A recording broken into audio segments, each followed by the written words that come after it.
Hi friends, myself Subrata Mukherjee. In my last video, I have discussed about the theoretical concept of cost of capital. In this video, I will discuss about the problems on cost of equity and cost of debt. Assuming the corporate tax rate of 35%, compute the after-tax cost of capital in the following situation.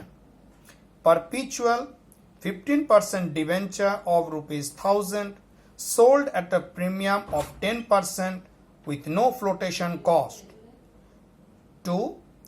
10 years 14% debenture of ₹2,000 redeemable at par with 5% flotation cost. So cost of irredeemable debt is given by the formula Ki is equal to I by SV into 100. Here the face value is ₹1,000.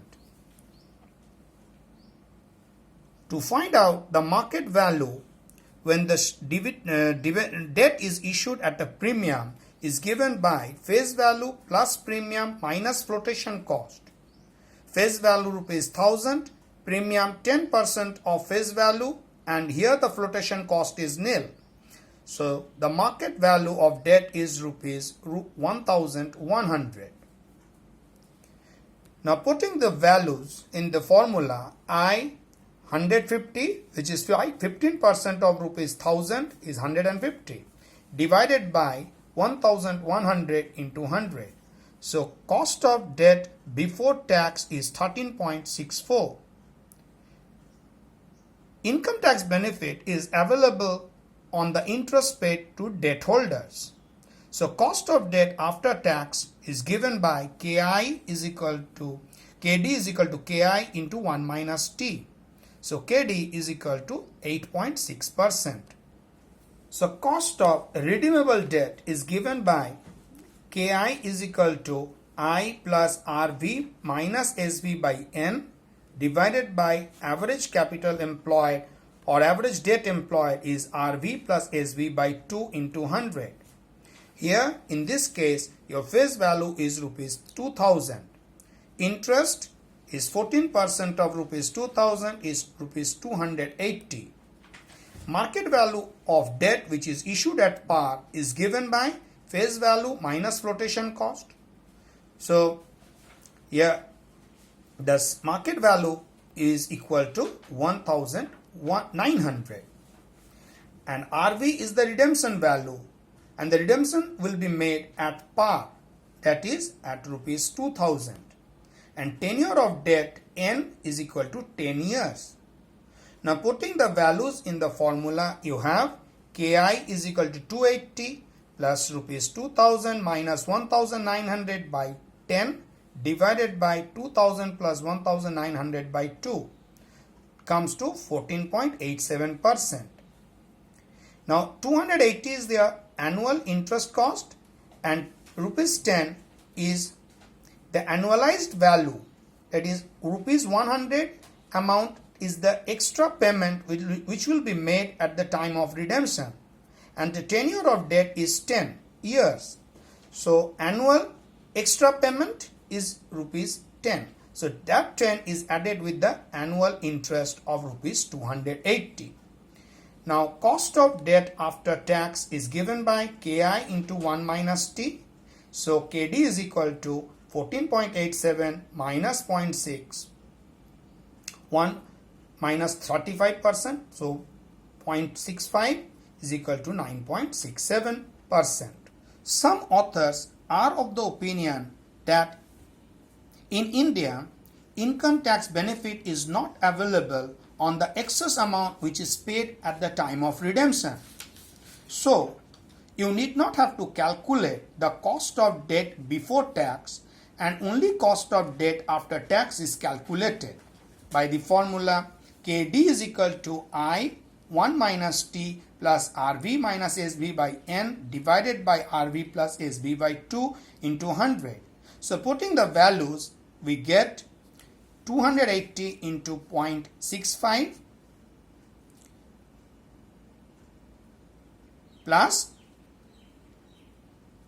2000 minus 1900 by 10 is equal to 9.85%. Now student can apply any of the method, but whatever method is applied, he has to specifically mention the formula in your copy. Problem 2. Calculate the cost of capital from the following cases. An equity share selling at rupees 50 and paying a dividend of rupees 6 per share, which is expected to continue indefinitely. The above equity share, if dividends are expected to grow at a rate of 5%. 3. An equity share of a company is selling at rupees 120 per share. The earnings per share is rupees 20, of which 50% is paid in dividend.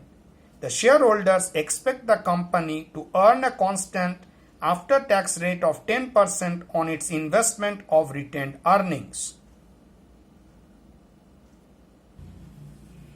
Here, the D0 is rupees 6. D1 calculated at rupees 6 because the same amount of dividend is paid over the years. P0 is rupees 50, that is the prevailing market price. Here, cost of equity is calculated by dividend model, that is D1 by P0 into 100. So 6 by 50 into 100 is 12%. In the next case, the growth rate is given at 5%.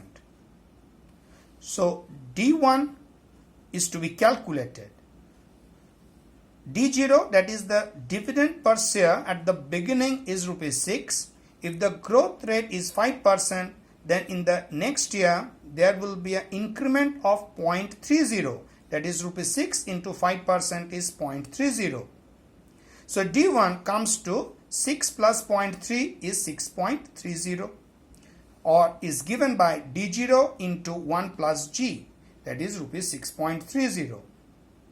So KE, cost of equity, is calculated under dividend growth model, is given by D1 by P0 into 100 plus G, that is 6.3 by 50 into 100 plus 5 is equal to 17.6%. The last one, the prevailing market price is rupees 120 and earning per share is rupees 20. Dividend is paid at 50%, that is rupees 10. So D0 is calculated at rupees 10. The rate of return on investment is given by R is equal to 10%. Here the growth rate is not given. So growth rate is equal to B into R. B is the retention ratio and R is the rate of return. Retention ratio, here 50% is paid as dividend. It means 50%, balance 50% is plowed back in the company. The 50% of the earnings is retained by the company. So B is equal to 50%, that is 0.5. So G is equal to, calculated at B into R, that is 0.5 into 10 is 5%. So D0 is given at rupees 10. D1 is equal to D0 plus into 1 plus G, that is 10.50. And KE will be calculated at D1 by P0 into 100 plus G, that is dividend growth model. And cost of equity comes to 13.75%. So we discussed two problems on cost of debt and cost of equity. In my next video, I will discuss about the weighted cost of capital. Thank you.